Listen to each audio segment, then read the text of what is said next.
দেশবাসী, আমরা পবিত্র রবিউল আউয়াল ঈদে মিলাদুন নবী সাল্লাল্লাহু আলাইহি ওয়াসাল্লাম দয়াল নবীজির শুভাগমন উপলক্ষে নবীজির বেলাদতের মূল দিবসে প্রতি বছরের ন্যায় এই মতলব উত্তর থানা আহলে সুন্নাত আল জামাতের উদ্যোগে জশ্নে জুলুস ঈদে মিলাদুন নবী উদযাপন করে থাকি।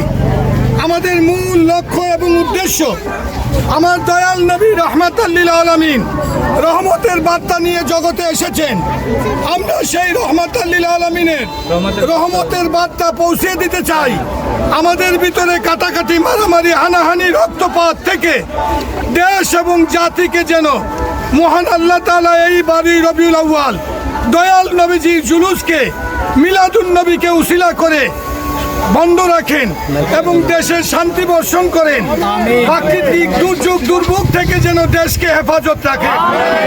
পাশাপাশি ঈদে মিলাদুন নবী থেকে, আজকের এই জুলুস থেকে আমরা দেশ এবং জাতিকে জানিয়ে দিতে চাই, এই দেশ অলি আল্লাহর দেশ।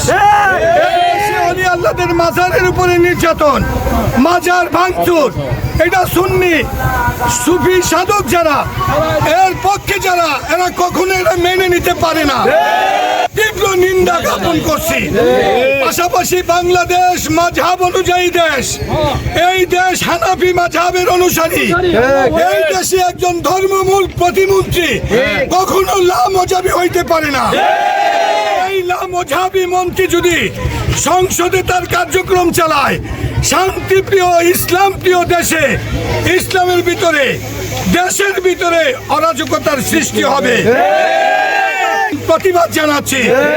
বাংলাদেশের মাননীয় প্রধানমন্ত্রীর কাছে সবিনয় বিনীত অনুরোধ করে জানাচ্ছি, যারা মাজার বিরোধী, সুফি বিরোধী, আহলে সুন্নাত আল জামাতের বিরোধী, তাদেরকে কখনো আপনি ভাইটাল পদে দিয়া আপনার উপরে কোনো প্রকার আঘাত যাতে না আসে, আপনার নেতৃত্বে যেন বাধা না আসে, আমরা সেটা কামনা করছি।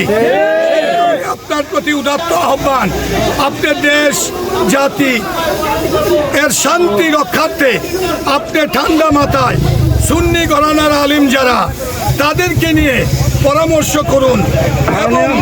বলতে চাই, আমাদের প্রধানমন্ত্রী অন্যান্য বছর জাতীয়ভাবে, রাষ্ট্রীয়ভাবে একদিন মিলাদুন নবীর ছুটি পেয়েছি।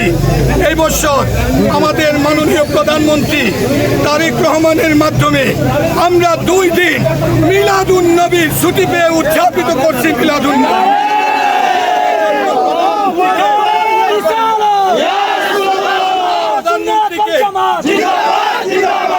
সুন্নাত আল জামাতের পক্ষ থেকে প্রধানমন্ত্রীকে সকলে বলি ধন্যবাদ।